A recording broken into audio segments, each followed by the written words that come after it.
Praise the Lord friends.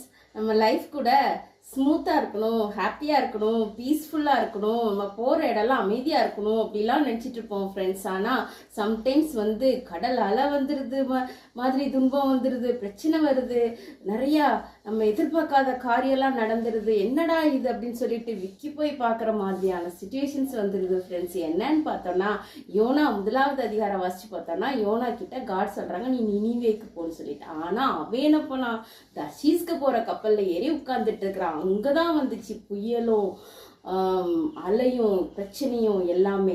அதனால friends, நம்ம கூட நம்ம லைஃப்பை நல்லா அனலைஸ் பண்ணி பார்க்கணும் ஃப்ரெண்ட்ஸ்.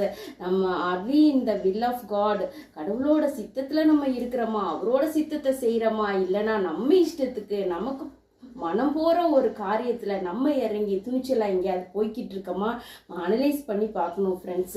ஸ்மூத்தாக போகணுன்னா அமைதியாக